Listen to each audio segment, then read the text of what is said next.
안녕하십니까, 박사입니다. 15년 전인 2010년 미국의 역사학자 알프레드 윌리엄 맥코이는 How America Will Collapse in 2025라는 글을 발표한 적이 있습니다. 살론닷컴이란 온라인에 발표된 글인데 지금 다시 화제가 되고 있습니다. 참고로 알프레드 맥코이는 위스콘신 메디슨 대학 교수로 필리핀 역사와 미국 외교, 불법 마약 거래, CIA의 비밀 공작에 아주 조예가 깊습니다. 지금 도널드 트럼프의 협상은 한 걸음 전진, 두 걸음 후퇴의 패턴입니다. 미국은 스스로 확보해온 패권국 역할을 천천히 내려놓고 있습니다. 트럼프는 국내에서 강력한 반대에 직면했으며 외교 정책 분야에서는 가자 지구에서의 휴전을 약속했지만 이행하지 못했습니다.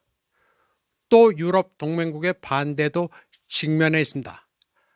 알프레드 맥코이는 무려 15년 전 미국의 연착륙을 장담할 수 없다고 예견했습니다. 그는 세계 초강대국으로서 미국의 몰락은 그 누구도 상상하지 못할 만큼 빠르게 다가올 수 있다고 말했습니다. 워싱턴은 2040년이나 2050년을 미국 세계의 종말로 꿈꾸고 있었지만 추세를 현실적으로 평가해보면 2010년으로부터 15년 후인 2025년 소리를 꽥 지르다 미국의 모든 게 끝날 수 있다고 말했습니다. 알프레드 맥코이는 대부분의 제국이 과시하는 전능한 아우라에도 불구하고 그들은 연약한 존재였다고 말했습니다. 포르투갈은 1년, 소련은 2년, 프랑스는 8년, 오스만 제국은 11년, 영국은 망하는데 17년이 걸렸다고 했습니다. 그리고 미국은 이라크 침공을 한 해인 2003년부터 계산해 22년이 되는 해인 2025년에 망한다고 그는 계산했습니다. 그는 유럽의 6개국이 경험했듯이 제국주의 쇠퇴는 사회의 사기를 저하시키며 적어도 한 세대에 걸쳐 경제적 궁핍을 초래하는 경향이 있다고 평가했습니다. 그는 미국의 세계적 영향력에 관해서는 2020년까지 부정적인 추세가 빠르게 누적될 것이며 늦어도 2030년 이전에 임계 질량에 도달할 가능성이 높다고 했습니다. 구체적으로 제2차 세계대전이 시작될 때 매우 의기양양하게 선언된 미국의 세계는 80년째인 2025년까지 닳고 닳아 사라질 것이며 2030년에는 이미 지나간 역사가 될 수 있다고 했습니다. 알프레드 맥코이는 2008년 미국 국가정보위원회가 미국의 세계적 영향력이 실제로 감소 궤도에 있다는 것을 처음으로 인정했다는 점에 주목했습니다. 그러나 당시만 하더라도 워싱턴의 많은 분석가들은 미국의 세계적 우월성이 매우 길고 부드럽게 연착륙할 것으로 예상했습니다. 그러나 알프레드 맥코이는 그런 행운은 없을 것이라고 예측했습니다. 그는 미국이 2026년쯤 경제 생산량에서 중국에 이어 2위로 뒤처질 것이고 2050년에는 인도에도 뒤처질 것으로 예상했습니다. 그리고 중국의 혁신은 2020년에서 2030년 사이에 응용과학과 군사기술 분야에서 세계적 선두자리를 향해 나아갈 것으로 예측했습니다. 그리고 이는 현재 미국의 뛰어난 과학자와 엔지니어들이 젊은 세대로 대체되지 못하고 은퇴하는 시점과 맞물려 있다고 말했습니다. 알프레드 맥코이는 2010년 1월 오바마가 연두 교수에서 미국이 2위가 되는 것을 받아들이지 않겠다는 말로 국민들을 안심시켰다고 회고했습니다. 그리고 며칠 뒤 바이든 부통령도 경제에 대한 통제를 잃고 과도하게 확장했기 때문에 실패할 것이라는 폴 케네디의 예언을 비웃었습니다. 당시 신자유주의 외교정책의 거장 조셉 나이도 포런 어페어즈의 기고한 글에서 중국의 경제적, 군사적 부상에 대한 언급을 일축하면서 미국의 세계적 영향력이 약화되고 있다는 주장을 부인했습니다. 알프레드 맥코이는 그러나 해외로 일자리가 이전되는 것을 지켜보는 일반 미국인들은 안락한 지도층보다 더 현실적인 시각을 가지고 있었다고 지적했습니다. 2010년 8월 여론조사에 따르면 미국인의 65%가 미국이 현재 쇠퇴하고 있다고 생각했습니다. 이미 미국의 전통적인 군사 동맹국인 호주와 터키는 미국산 무기를 사용해 중국과 연합훈련을 했으며 미국의 가장 가까운 경제 파트너들은 대중국 전선에서 발을 빼고 있었다고 시작했습니다. 당시 피벗 투 아시아를 표방했던 오바마가 아시아 순방을 마치고 귀국하는 동안 뉴욕타임즈는 암울한 헤드라인으로 상황을 요약했습니다. 뉴욕타임즈는 오바마의 경제전망, 세계 무대에서 거부당하고 중국, 영국, 독일이 미국에 도전장을 내밀고 있다고 적었습니다. 참고로 이런 추세는 계속되고 있습니다. 아시아에서도 미국은 지속적으로 영향력을 잃고 있습니다. 쿼드, 파이브 아이즈, 어커스 같은 안보기구도 형형화되고 있습니다. 다극화 세계 도로에 따라 미국의 주도권이 사라지고 있습니다. 그는 2010년에 이미 미국이 글로벌 경제에서 누리고 있는 지배적 지위를 위협하는 주요 요인은 세 가지라고 했습니다. 세계 무역에서 차지하는 비중이 줄어드는 데 따른 경제적 영향력 상실, 미국의 기술 혁신 쇠퇴, 그리고 달러의 글로벌 준비 화폐로서의 특권적 지위 종식을 들었습니다. 2008년까지 미국은 이미 세계 상품 수출에서 3위로 떨어졌는데 이 추세가 역전되지는 않을 것이라고 했습니다. 또 기술 혁신 분야에서 미국의 리더십도 약해졌습니다. 2008년 미국은 전 세계 특허 출원에서 23만 2천 건으로 일본에 이어 2위를 차지했습니다. 이에 반해 중국은 2000년 이후 특허 출원에서 무려 400%나 급증한 19만 5천 건으로 빠르게 추격하고 있었습니다. 그런데 이게 벌써 15년 전 얘기입니다.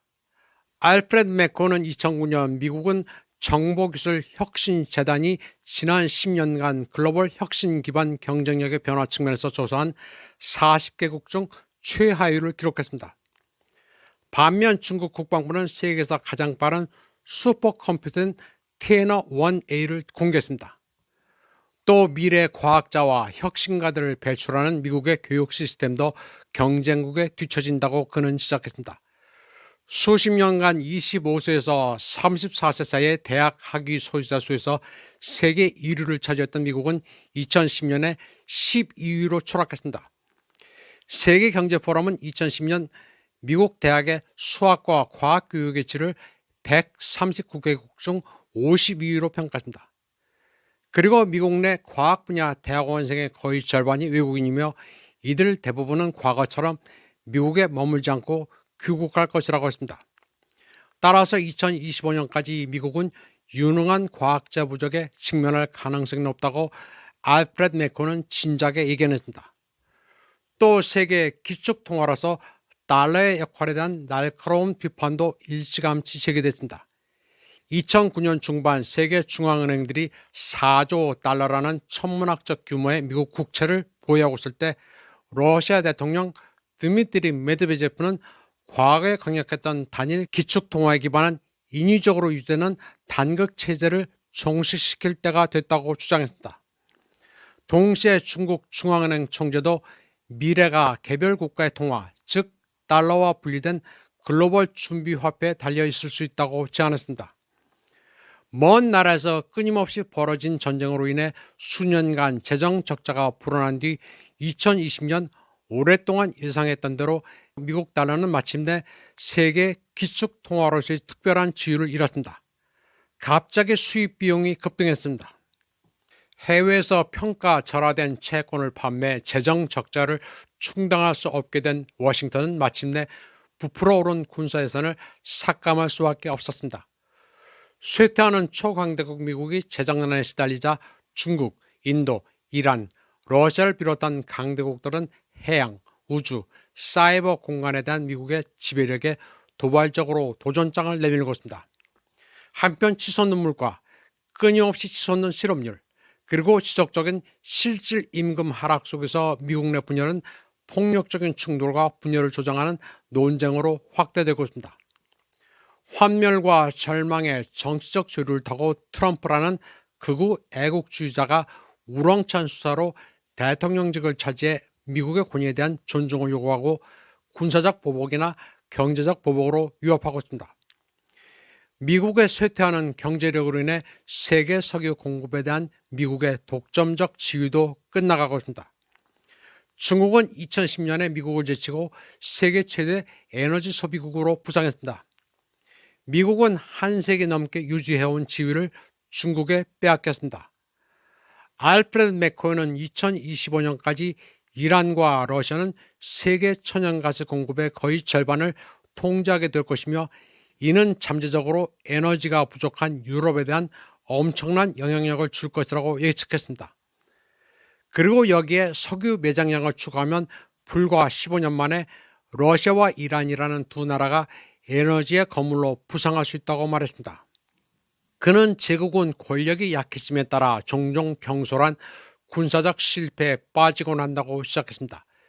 기원전 413년 약화된 아테네는 200척의 함선을 시칠리아로 보내는 바람에 파국을 맞았습니다. 1921년 죽어가는 스페인 제국은 2만 명의 군인을 모로코에 파견했다가 베르베르족 게릴라에게 학살당했습니다. 1956년 쇠퇴하던 영국 제국은 수에즈를 공격했다가 체면을 구겼습니다. 그리고 2001년과 2003년에 미국은 아프가니스탄을 점령하고 이라크를 침공했지만 결국은 제국의 무덤으로 판명됐습니다. 거둔 것 없이 크고 작은 재앙만 초래했다고 알프레드 맥코이는 지적했습니다. 그는 미국의 쇠퇴가 실제로 2003년부터 2025년까지 22년의 궤도에 있다고 할 경우 미국은 이미 그 쇠퇴의 첫 10년을 장기적인 문제에서 주의를 돌리게 한 전쟁으로 낭비했다고 말했다. 그리고 사막물에 물을 뿌리듯이 절실히 필요한 수조 달러를 낭비했다고 시작했다. 그는 2010년 당시 앞으로 남은 15년의 세월을 그냥 허비할 가능성이 높다고 시작했습니다.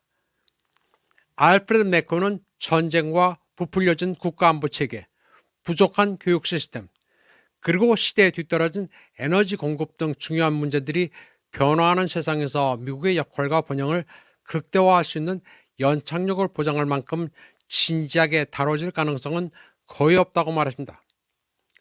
그는 유럽의 제국들은 사라졌고 미국의 지배력도 사라지고 있다고 단언했습니다. 이번 방송은 여기까지 하겠습니다. 시청해주신 여러분 감사합니다.